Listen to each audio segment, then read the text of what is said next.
네, 양현영입니다. 윤석열 정부가 말뿐인 정부인 건지 말과 행동이 정말 같은 정부인 건지 이번 추경을 통해서 확인할 수 있을 거라고 생각이 드는데요. 손실보상에 대한 거 추가로 질의할 네. 것은 이제 소위에서 말씀을 드리고 산업부에 질의를 할 텐데 장관님, 그 윤석열 정부에서의 국정과제 탄소 중립 실현으로 지속 가능한 미래 만들기라고 하신 거 알고 계시죠? 예, 근데 알고 앞서 있습니다. 김성환 의원님 말씀하신 것처럼 2,409억 원, 59% 삭감 예산 중에 59%가 탄소 중립 관련한 예산이에요. 그 중에 에너지 절약 관련한 시설에 대해서 설치 융자해 주는 것도 그렇고 재생에너지 융자 사업을 대규모로 삭감을 시켰어요. 그리고 스마트 그리드에 관련된 AMI 설치 사업도 삭감을 하셨고, 근데 AMI 설치 사업 같은 경우는 작년에 2,267억 원에서 이미 1,000억 원이 감액된 겁니다. 그때 여기 뒤에 계시는 산업부 공무원분들 아시겠지만 제가 문제 제기를 했습니다. 1,000억 원 그렇게 감액되는 것 자체도 문제가 있다고. 이건 동남아에서도 전면적으로 다 도입하고 있는데 우리나라가 늦었습니다. 그런데도 불구하고 1,000억 원이 감액됐는데 또 그걸 50%를 또 감액하는 거예요. 그러니까 의지가 없다라고 밖에 볼 수 없고, 이건 수요 관리에서 굉장히 중요한 것인데도 불구하고, 그리고 두 번째는 이자 차액 지원 사업으로 기재부가 일괄적으로 다 요구를 한 것 같은데, 그렇게 되려면 민간 금융기관, 그러니까 시중은행이 이 재생에너지 관련한 지원에 대한 자기 나름대로의 가이드라인과 일상적인 대출 사업이 진행이 되고 있어야 됩니다.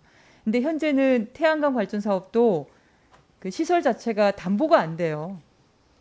담보가 되지 않아서 개인, 사실 이 할아버지 할머니 또는 퇴직금 가지고 연금 받으려고 태양광 발전 사업 하시는, 어떻게 보면 재생에너지 발전 사업의 중소상공인 같은 분들이신데, 이런 분들이 대출에서 고금리로 지금 받고 있어서 여러 가지 어려움이 있는데, 그래서 융자 지원 사업이 무엇보다도 확대되는 게 필요한 상황인데, 이거를 대폭 다 삭감을 하고 이자 차액 보전 사업을 해라. 근데 시중은행은 담보조차도 잡아주지 않고 있어서 결국은 대출을 받지 못하거나 대출 심사 기간이 장기화돼서 그 사업 자체가 무산되거나 그럴 가능성이 높습니다.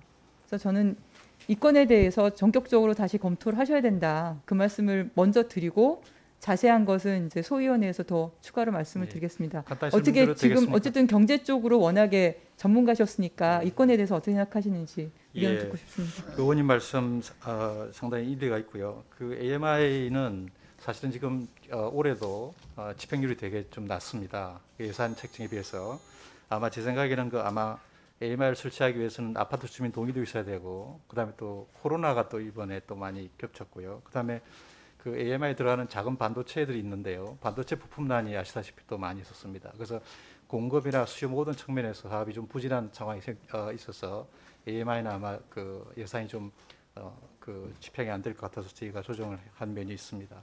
만일 그런 상황이 개선된다면 앞으로 충분히 지원하도록 그렇게 하겠습니다. 지원 의지가 전혀 없는 건 아니고요. 그다음에 이제 2차 보전으로 넘긴 사업들이 사업자들이 이제 금융기관을 상대해서 대출 받을 때 상당히 어려움이 있겠다 이런 말씀하셨는데, 그래서 저희가 그걸 해소하기 위해서 사업자가 은행 가서 돈을 받는 게 아니고요. 안에 에너지공단을 넣어서 에너지공단이 은행에서 돈을 받아서 에너지공단으로 하여금 지원하도록 그렇게 해서 사업자가 직접 대출을 받는 그런 어려움은 제가 최대한 해소하려고 그렇게 하고 있습니다. 그리고 지금 말씀하신 그런 사항들은 충분히 잘 반영해서 또 앞으로 해 나가겠습니다.